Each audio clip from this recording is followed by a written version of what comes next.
গল্পের নাম শ্বশুরবাড়ির শাকচুন্নি। রায়পুর গ্রামের রাস্তাটা সরু, দুই পাশ দিয়ে তালগাছের সারি, মাঝে মাঝে দুটো একটা পুরনো বাড়ি দেখা যায়। এই পথ ধরে হাঁটছে বিক্রম আর তার নববধূ মালতী। বিক্রমের হাতে একটা মিষ্টির আড়ি। বিয়ের 3 দিন পর বউকে নিয়ে শ্বশুরবাড়ি থেকে শাশুড়ির বাড়িতে নিমন্ত্রণে চলেছে। গ্রামের মানুষজন আগেই বলেছিল ওই পথের তালতলায় এক শাকচুন্নি বাস করে। বিশেষ করে নতুন বউয়েরা গেলে তার নজর পড়ে। বিক্রম বিশ্বাস করেনি। মালতী একটু ভয় পেলেও কিছু বলেনি। পথের মাঝখানে চলে আসতেই চারিদিক যেন থমকে গেল। পাখির ডাক থেমে গেল, বাতাস গা ছুঁয়ে গেল ঠান্ডা করে। তালগাছটার উপরে একটা ছায়ামূর্তি বসে। হঠাৎ বিক্রমের হাত থেকে মিষ্টির হাঁড়িটা পড়ে গেল, মাটিতে গড়িয়ে পড়ল মিষ্টির টুকরো। মালতী বলল, ওই দেখো, গাছে কে বসে আছে।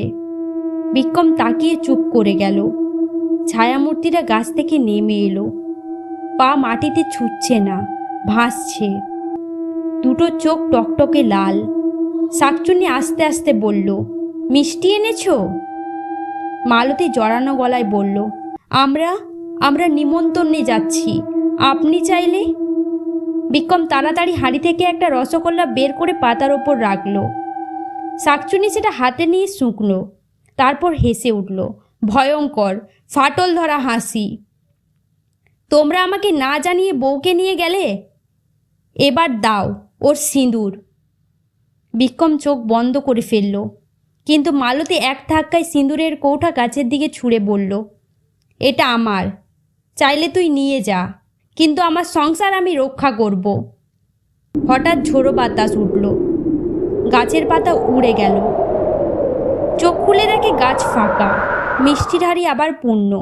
বিক্রম আর মালতী বুঝল তারা বেঁচে গেছে। আজও ওই পথ দিয়ে নতুন কোনো বউ গেলে এক টুকরো মিষ্টি রেখে আসে তালগাছটার নিচে, কারণ সবাই জানে শ্বশুরবাড়ির শাকচুন্নি একটু অভিমানী, অভিমান করলে সংসার ভেঙে যায়। এইভাবেই আমাদের ছোট গল্প শ্বশুরবাড়ির শাকচুন্নি গল্পটি শেষ হয়। গল্পটি যদি ভালো লাগে আমাদের কমেন্ট করে জানিও। আপনি যদি প্রথমবার এই চ্যানেলে এসে থাকেন তাহলে সাবস্ক্রাইব করতে ভুলবেন না। এরকম আরও নতুন ভিডিও পেতে সাবস্ক্রাইব করুন। ভালো লাগলে লাইক, কমেন্ট আর শেয়ার করতে ভুলবেন না।